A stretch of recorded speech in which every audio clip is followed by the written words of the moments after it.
Today on the Crit House, Scott Olsen and Frames Magazine, and images in our MyFIVE series from Henri Cartier-Bresson, Henry Hewitt, Steve Steigman, Robin Lee Graham, and an unknown photographer. W. Scott Olsen, welcome to the Crit House. Well, hello, Jeff. Thank you for having me. I'm looking forward to this. Yeah, I am too. I have to say, I had reached out to the folks at Frames Magazine because I thought, well, that's an unbelievably fantastic publication. Let's get somebody from them on. And they said, well, you should talk to W. Scott Olsen. So tell us about Frames Magazine and your relationship with them. And then we'll talk a little bit about you. Okay, Frames is the coolest photography magazine out there for my dollar at the moment.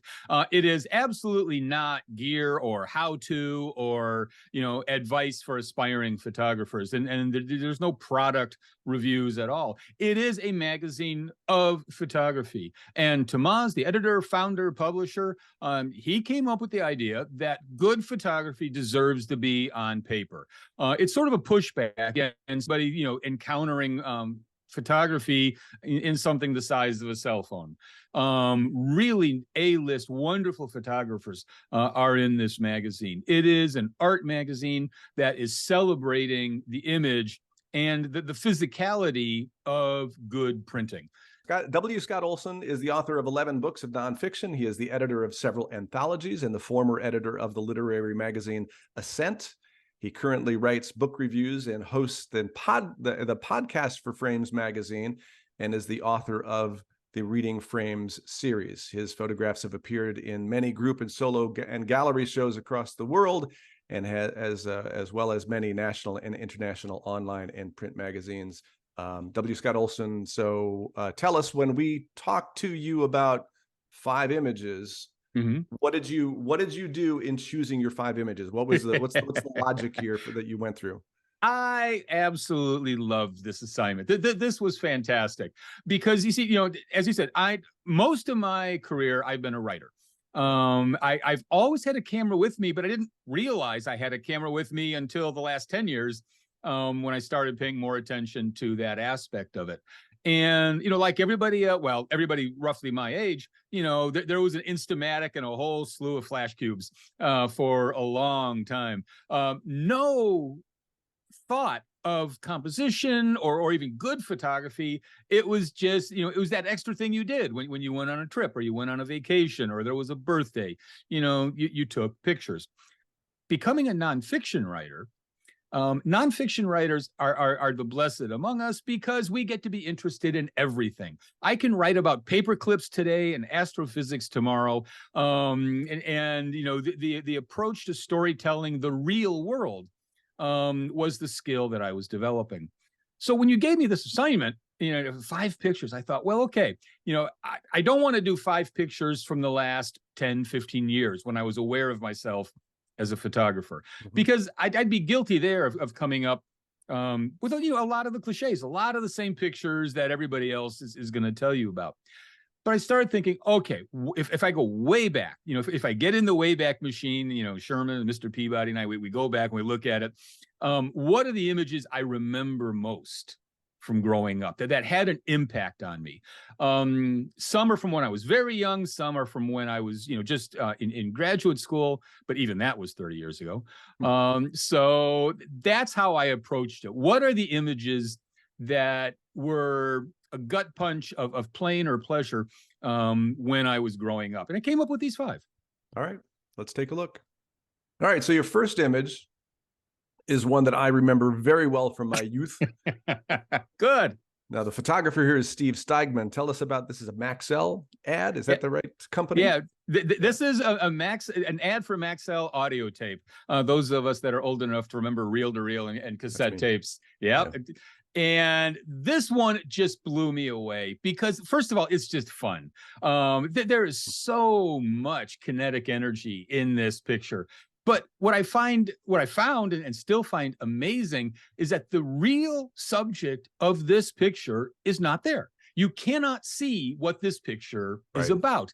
Yeah. Everything is implied, and it requires viewers' understanding of what that thing is to the left. And I love the little messiness of the wires back there. But you start to unpack this now, as an image. Look at the balance. Look at the way things are weighted or not weighted, left and right. Look at all that big open space, above the speaker and above the guy. There is so much invisible force that you can't help but feel the presence of, again, what you can't see, what you can't. This is the great picture where every single bit of its energy is invisible and yet more present than what you can see. Everything you see in this picture is a result of what the picture is actually about. Your second image from, we're going to say Henry Hewitt, might be Henri, but talk about this one. This is a powerful image. This is from 1967, and I was born in 1958. So I was 9 years old when this picture came out, and the Vietnam War was still going on. And this image rocked my soul as a young kid, North Shore of Chicago. The war to me was just news or information on the evening news. This was the wake-up call. This was for the 9-year-old me, that war is not romantic and adventurous. It was not the movies. It was pain and obscenity and horror. And I saw this picture. And again, now as an adult, we can talk about tonality, we can talk about composition, we can talk about empathy. This picture absolutely rocked the world. And I mean, there were many pictures from Vietnam that did that. But the reaching out there, the reaching out called to me to respond. And one of the things that I've really come to know about photography is that call to respond in any way is a really powerful thing to have in the back of your head as photographer, composing shots, but also as someone who looks at photography. Because I do believe this, absolutely. Photography has the power to change the world. I mean, to influence policy, to get people to believe and to feel in ways that they haven't before. And my God, what a wonderful, from a composition and photographic side, what a wonderful image. Yes, it is. Your third image, the perhaps most, well, I wouldn't say it, from Henri Cartier-Bresson. This is certainly an iconic image in the history of photography. I mean, it's not the guy jumping over the puddle, but it's certainly in second place. This one I actually do remember from being a child, simply because there's so much motion in it, so much kinetic energy. You have the spiral of the banister, the handrail there, which is almost shooting that guy off, to the left of the frame. You have that wonderful arc of the curbing there, and then the hard lines of the walls behind him. You have the implied narrative of going down the stairs and spiraling and then making some kind of mysterious turn to come out those other stairs. This image swirls. This is a still image that has as much motion in it as any still image can. The ability to freeze this guy's motion really captivated me. And I remember feeling what was both out of the frame, right and left, as part of the narrative. It's, again, I would never have used these terms back then, but this was an image which was a specific framing and cropping and composition that implied its before and after story in a way that was obvious and immediate for me. Now, this one I'm interested to hear you talk about, because I neither know Robin Lee Graham and never seen this image, and I am fascinated with what I'm looking forward to hearing how this came to be for you to be on the MyFIVE list. Oh man, okay. Robin Lee Graham he's still alive, and he's out in the Pacific Northwest somewhere. He was famous for a 3-part series in National Geographic titled Teenager Sails Around the World Alone.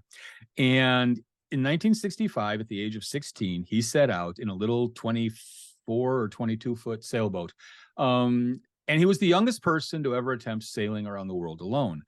But he didn't do it like people are doing it now, where they're doing it solo and unassisted and all this kind of stuff. It took him 5 years to go all the way around the world. He would sail someplace and stop, and hang out in that culture for a while. Then he'd go a little bit farther. Then he'd go, and again, in 1965, I would have been 7 years old.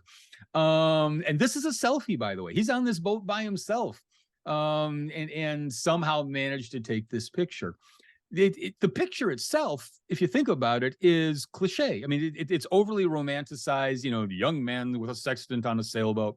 A little bit of spray of the ocean there. But I was looking through. It was his story when you gave me the assignment, that I thought those pictures told the story of somebody engaging with exploration, of engaging with trying to figure out not only who they were and not just some technical accomplishment, like I did it with only, 4 tins of Spam or something. He was out to grow up. And he decided the way to grow up for him was to learn about yourself, to get on this boat, to be self-sufficient, and go ask the rest of the world, hello, I'm me, who are you? It was empathy and sympathy and adventure, but it does embody what I think photography can do for audiences that are open to it, and it was inspiring. This picture is not so much reportage as it is metaphor, and I think pictures, images, can not only ask a viewer to react, but can set a distance, can say, hey, come with me, check this out. He fell in love during this trip. He got married, and there's one image where he's coming in, I think, at the end of the trip back into Hawaii or something, and his wife is handing him a breakfast over the rail of one ship onto his ship before he cleared customs. Your 5th image, and now, so when we talked, you said you sent your images and said, "I bet you're going to be surprised." I mean, yes and no, but this one is interesting because this picture has been taken by thousands of people from this sort of same angle. So who took this image is unknown to us, but you put it in here for a reason. So tell us. I did, and I have no idea who took this picture. It's not so much this picture. This particular image is why I included it, because yes, several 100,000 people have taken this picture, but there's a reason why several, it's like, why do you take a picture of the Horseshoe Bend in the Grand Canyon? Sure. I am a great lover of travel. I am absolutely happiest when I am on the road and I'm having gas station conversations, hotel conversations, all that kind of stuff, feeds my belief that this is a really cool planet that we're living on, despite all the selfishness and bad behavior that we're also capable of. This image is a great landscape image. You have the warm and the cool tones of the mountains on the left and then the mountains on the right. You have this beautiful winding alpine roadway in there, that just, bespeaks of great scenery and fun to drive, but dead center in this image. A little bit lower, actually, not dead center, I guess. You have this hotel, and the hotel's closed. I mean, the hotel's not open anymore, but that's not the point. The story here is what's happening inside those walls. The story here are the dinner conversations, are the people, spending the night. There is in this image for me, this belief in community and conversation and rest and security that's just implied everywhere in this image. You have the wilderness. You have the approach both to and away from a place of rest and security. And every time I have seen this, I have said, I've got to go to this place, in as much as a photograph can be an invitation. And that's another, I think photographs are invitations into the scene. This is an invitation not only into a scene, but into an idea. I think the word hotel right there, on the side of it is essential to this image. Yeah. Because that brings up all of the beliefs. I mean, every story that we've got, from antiquity up through now involves, or actually, every big cultural story involves travel and then security at night, or welcoming, or hospitality, however you want to describe it.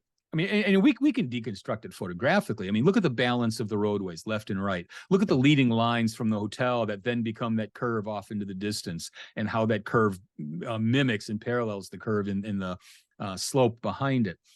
W. Scott Olsen, what a pleasure talking to you. Writer, photographer, professor, traveler, pilot, and with Frames Magazine, really one of the great publications that's out there. Thank you for coming on and talking to us about these 5 images. It's been a pleasure talking to you. It's been a pleasure talking to you. Thank you for inviting me. Totally. So if you are interested in joining us on the Crit House, we invite you to take your 5 images, post them on Instagram, and use the hashtag MyFIVE, and then tag us at the Crit House.